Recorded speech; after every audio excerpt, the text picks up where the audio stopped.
WWE stars removed from WrestleMania 40? We got exciting plans for Ilja Dragunov's future in WWE, and the reason Kevin Owens never wants to win this WWE title again. Stay tuned, it's time for the news. Bit of a weird and confusing one to kick things off, as some WWE stars have either been removed from WrestleMania plans or are going to be removed from WrestleMania plans. Stick with us here. According to Dave Meltzer on Wrestling Observer Radio, he said that Pretty Deadly were originally scheduled to compete in the 6-team ladder match at WrestleMania 40. He said, by the way, even though Theory and Waller won, it's not necessarily that they're going to be in that match. They might be. There is a meeting upcoming where they will make a decision on that. And then some further clarification being offered on Wrestling Observer's website. The one thing from the lineup last week was that Pretty Deadly was listed in the tag team ladder match. Obviously, they didn't get into that match. They didn't qualify, getting beaten by New Catch Republic. And Grayson Waller and Austin Theory are going to be in the match. Yes. Grayson Waller later poking fun at the whole situation on Twitter, saying, A-Town Down Under is the best tag team in the world, citing the Wrestling Observer newsletter. So this is a bit of a weird one, right? Because Pretty Deadly, very, very recently, had a big win, a screwy win, but a big win nonetheless. They beat Randy Orton and Kevin Owens, two former world champions, on SmackDown. So you would think, with a big win like that, they'll be factored in somewhere on the show? You would hope so, at least, anyway, because Pretty Deadly I think they've been one of the teams that a lot of people have spoken about being one of their favourites on the SmackDown roster at the moment. Like a team that I feel like, if you weren't familiar with them in NXT, have certainly kind of like brought you around with all the funny vignettes and stuff they were doing when they were injured prior and everything like that. And now that they get to do stuff in the ring, I think that like a lot of people are really coming around on them. And it's just, it does feel really, really weird that they aren't in this, because I feel like they absolutely deserve to be in that tag team ladder match for sure. It's so cool that there are so many really great tag teams in WWE, and only 6 of them can get in there. I'm not disappointed by anybody in that 6-team ladder match. No. But there are so many good teams that there are a few other teams that I think, that's the shame that they're not there, isn't it? That's a nice statement. That is a nice statement, and that's perhaps a reason why maybe at WrestleMania it's the best place to split the belts, so then we can have two nice brand tag team divisions going at it. Regarding this whole thing, like, this could be that Dave has been fed some incorrect information, that he's seen one version of a potential match card for WrestleMania.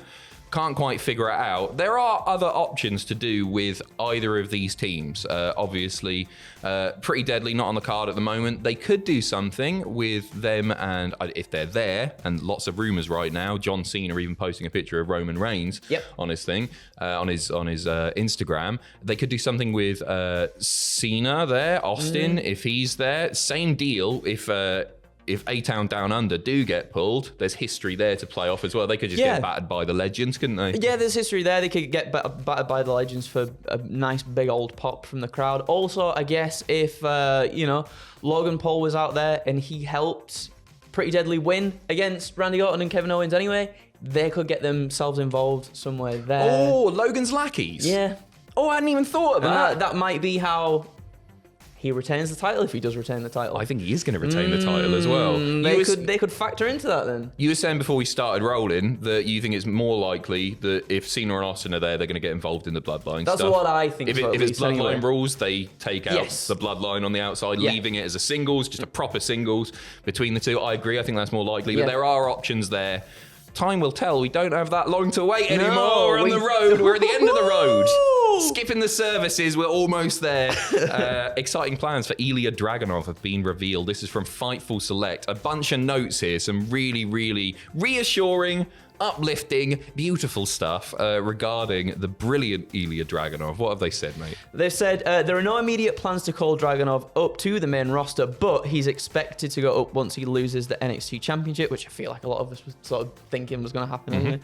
Rumours of Ilja's family in Germany being a reason for the apparent hold upon his career progression are unfounded. WWE is willing to accommodate his trips to visit family. As for NXT Europe, he's been considered past that point since moving over from the UK to mainline NXT. Will it ever be a thing? No. Will it ever be NXT Europe? I don't think so. I don't buy it. We've been talking about it for years at this point. I know, it's and really boring, isn't it? Nothing has really happened. And No. I think it's fine as it is already anyway. I agree. I don't think we necessarily need NXT Europe. No, we didn't need NXT UK. It was just there to take down no, it was. It was there because the UK indie scene was getting so hot at the time. They didn't like it, so they started NXT UK. Yep. They signed all of the good ones. No offense if you didn't get signed, by the way. They signed all the good ones and decimated the UK indie scene. Yeah. I don't think they need to do that across all of Europe. It'd be nice to have a training ground there, I guess. But if they want them that bad, just fly them to Florida. That's usually what they do now anyway, Yeah, as well, right. isn't it? Right? It's not going to happen, I don't think. Anyway, internally, WWE sees Ilja as a prospect on the level of Gunter, planning to push him in a similar way once he hits the main roster. My goodness gracious me. You know what? He's got to be the guy to beat him. That's what I think He's as well. He's got it, because I don't think Gunter's dropping it to Sammy. I don't think he is either. I don't want to see Sammy beat Gunter. I don't want to see that either. And Gable would have been a different story. Yes. But we're getting Sammy versus Gunter at WrestleMania. Yep. I think Gunter's retaining there. I think I think Gunter might hold this for another 6 months to a year. It makes so much more sense, doesn't it, as well, to be, if they're going to push him on the level of Gunter, he has to be therefore the one to beat Gunter. He's above the level of Gunter straight away when he gets there. Yeah, exactly. And that all four. That makes sense. We know they can create magic as well. Absolutely. And in NXT, Ilja has earned a reputation of needing very little direction from the producers, something no other NXT talent can boast. In general, he's very well liked for being easy to work with and elevating everyone he steps into the ring with, and that's a given as well. Like, his matches are always on another level, as you were saying there, just so good. And then the person he's in the ring with always comes out looking $1,000,000 as well. One of the best sellers in the game. Yeah. Always does make his opponents look absolutely amazing. The one thing that I'm consistently so impressed by with Ilja is his in-ring psychology. It's like no other in NXT. Yeah. And a lot of the main roster as well. He's so good. And I can imagine why they want him down in NXT for as long as possible, because he is elevating everybody. He's making the whole roster better. Anybody who gets to work with him is improved by being in the ring with Ilja. So it's really handy to have him there. And you know what? Give it a bit of time as well, because I'm really enjoying the title reign. Yeah, me too. It's there's like I feel like a handful of people in NXT that have turned it around from when NXT 2.0 sort of started and felt like all this comedic stuff and maybe like sort of pushing towards maybe more like child-friendly kind of stuff. Yeah. Really, with the characters and the presentation and everything. And I feel like there's a handful of people in there, and Ilja definitely being at the top of that have turned it back round, and so that you do still have that stuff that we got from NXT 2.0, but you're also blending it in with maybe some of the stuff that you sort of recognize from the black and gold era of NXT too. And I think it's such a perfect blend, and Ilja is very much at the forefront of that, I feel like too. Yeah, for sure. It's a nice balance, isn't it, at the moment? You do still get the fun, family friendly stuff. But then, yeah, you get shades of the brilliance that we saw back in the true excellent black and gold era. I agree. A new match has been added to tonight's Go Home episode of Monday Night Raw. Sami Zayn getting a chance for revenge. He's taken on Bronson Reed. Bronson announcing that match via his social media platforms. Looking forward to that. We've also got some other big stuff on the show. We got DIY and the New Day versus the Judgment Day. We've got Ivy Nile and Maxine Dupree versus Candice LeRae and Indy Hartwell.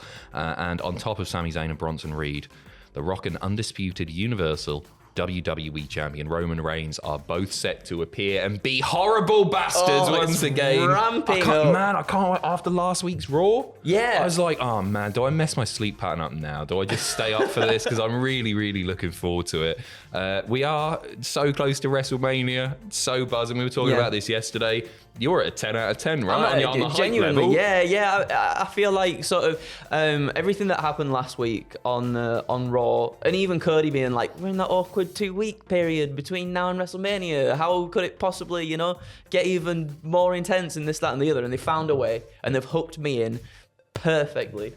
Yes, they've got me. Gotcha. By my jowls. Jabbles. By my jowls. Oh, jowls. I think Yeah, you what? said jabbles. By my jowls. Do fish have jabbles? We're going to finish off with a lovely bit of news from Kevin Owens and about him not wanting to win a certain WWE title again. Kevin Owens has won the Intercontinental title twice in his career, holding it for a combined 132 days. He recently took part in a Fanatics live auction on the Up Up Down Down channel. He was signing a replica IC title belt, and he said that he doesn't want to win that belt again. The real one, not the replica, because his record is actually tied with the late, great Owen Hart. This is the main event. It's the replica championship of the Intercontinental title I held for the exact same amount of time as Owen Hart. We both had 2 title runs. They total the exact same amount of days, so I technically don't want to win this again because I like that. He's just an awesome guy, isn't he, Kevin Owens? Just the best. Absolutely, and just to sort of be on par with your hero there, what more could you ask for? Yeah, it's just I nice. just think like every time I hear Owens talk, you know what, with the IC title, he was a great IC champion. Yep. I don't necessarily want to see him hold that mid-card title again. No, me neither. I want to see him hold a world championship once more. He deserves it, doesn't it? Him and Sammy he definitely does. feel like they've built themselves back up to that level. Yeah, again. for sure. Yeah. Sammy could do it at some point as well. The timing's been all off, hasn't it? Yes, it has. And the belts have been around the waist and shoulders of one particular man. Let's get them split as well. Anyway, that is it from us. Just thought it was a nice story to end on, paying tribute to the late, great Owen Hart.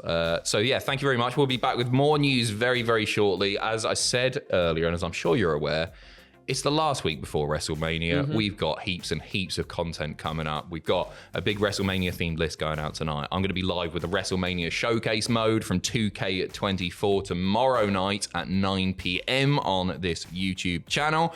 On top of that, we got pitches, we got predictions, we got the podcast. I forgot to mention this yesterday, but we got NXT reactions happening over on Twitch with Ross and Jack. So check those out as well. And then it's WrestleMania. You know how it works by now.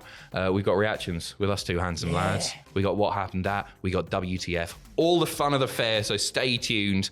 And yeah, we're here. It's WrestleMania week now, and Oh, it's Christmas. It feels like Christmas. I'm genuinely so excited for this me week. too. Really excited. Me too. We'll be back in a bit. Take care of yourselves in a bit.